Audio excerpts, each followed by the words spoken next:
ಅರೆ ಅಮಿತ್, ಇಷ್ಟೊಂದೆಲ್ಲ shopping bags ವರ್ಷ ಪೂರ್ತಿಯ ಶಾಪಿಂಗ್ ಮಾಡಿದೀಯೇನು? ಇದು ಬರೀ ಒಂದು ವಾರದ ಶಾಪಿಂಗು. ವಾರ ಚೇಂಜ್ ಆದ್ರೆ ಶಾಪಿಂಗ್ ಮಾಡೋ ಲಿಸ್ಟ್ ಕೂಡ. ಆನ್ಲೈನ್ ಡೆಲಿವರಿ ಕೂಡ ಹಿಂದೆಯಿಂದ ಬರ್ತಿರ್ಬೋದು. ಮತ್ತೆ ಊಟದ ಟೈಮಲ್ಲಿ ಎಂಟರ್ಟೈನ್ಮೆಂಟ್ ಇರುತ್ತೆ. ಅದಕ್ಕೆ OTTಯ ಖರ್ಚು ಬೇರೆನೆ. ಶೂಸ್ ಇಂದ ಸನ್ಸ್ಕ್ರೀನ್ ವರ್ಗೆ ಮತ್ತೆ ಬಟ್ಟೆ ಬಟ್ಟೆ ಎಷ್ಟೊಂದು ಬಟ್ಟೆ. ಮನೆಯಲ್ಲಿ ನಮ್ಮ ಕುರುದಕ್ಕೆ ಜಾಗನೇ ಉಳಿದಿಲ್ಲ.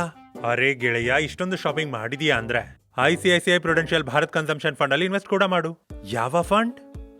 ICICI Prudential Bharat consumption fund. ಈ ಮ್ಯೂಚುವಲ್ ಫಂಡ್ ಯೋಜನೆಯು ಕನ್ಸಂಪ್ಷನ್ ಫಂಡ್ ಮತ್ತು ರಿಲೇಟೆಡ್ ಆಕ್ಟಿವಿಟಿ ಅಥವಾ ಅಲೈನ್ಡ್ ಸೆಕ್ಟರ್ಗಳಲ್ಲಿ ಇನ್ವೆಸ್ಟ್ ಮಾಡ್ತಾ. ಅಂದ್ರೆ ಈ ಸ್ಕೀಮ್ ನಾವು ದಿನನಿತ್ಯ ಬಳಸುವ, ಖರೀದಿಸುವ ವಸ್ತುಗಳ ಕಂಪನಿಗಳಲ್ಲಿ ಇನ್ವೆಸ್ಟ್ ಮಾಡುತ್ತೆ. ಭಾರತದ ಹೆಚ್ಚುತ್ತಿರುವ ಕೊಳ್ಳುವ ಶಕ್ತಿ ಎಂದರೆ ಹೆಚ್ಚು ಬಳಕೆ, ಅದಂತೂ ಇದೆ. ಈ ಇನ್ಸೈಟ್ ಗಳನ್ನ ಬಳಸಿಕೊಂಡು ಫಂಡ್ ಮ್ಯಾನೇಜರ್ಗಳು ICICI Prudential Bharat consumption fund ಮೂಲಕ ಕನ್ಸಂಪ್ಷನ್ ಮತ್ತು ರಿಲೇಟೆಡ್ ಆಕ್ಟಿವಿಟೀಸ್ ಅಥವಾ ಅಲೈನ್ ಸೆಕ್ಟರ್ ಗಳಲ್ಲಿ ಹೂಡಿಕೆ ಮಾಡುತ್ತಾರೆ. ಬಲೂನ್ ಇಂದ ಹಿಡಿದು ಗಾಡಿವರೆಗೂ FMCG, ಫಾರ್ಮಾ ಹಾಗೂ ಹೆಚ್ಚಿನ ಸೆಕ್ಟರ್ ಕವರ್ ಮಾಡುತ್ತೆ ಈ ಸ್ಕೀಮ್. ಅಂದ್ರೆ ಜನ ಶಾಪಿಂಗ್ ಮಾಡ್ತಾ ಇರ್ತಾರೆ, ನಮ್ಮ ಪ್ರಾಫಿಟ್ ಆಗ್ತಾ ಇರಬಹುದು.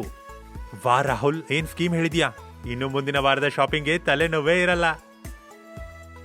ಈ ರೀತಿಯ ಹೆಚ್ಚಿನ ಕಾಂಟೆಂಟ್ಗಳಿಗಾಗಿ ನಮ್ಮ ಚಾನೆಲ್ ಲೈಕ್, ಶೇರ್ ಹಾಗೂ ಸಬ್ಸ್ಕ್ರೈಬ್ ಮಾಡಿ. ಹೆಚ್ಚಿನ ಮಾಹಿತಿಗಾಗಿ ಸರ್ಚ್ ಮಾಡಿ ICICI Prudential Bharat consumption fund. Mutual fund ಹೂಡಿಕೆಗಳು ಮಾರುಕಟ್ಟೆ ಅಪಾಯಗಳಿಗೆ ಒಳಪಟ್ಟಿರುತ್ತವೆ. ಎಲ್ಲಾ ಯೋಜನೆ ಸಂಬಂಧಿತ ದಾಖಲೆಗಳನ್ನು ಎಚ್ಚರಿಕೆಯಿಂದ ಓದಿ.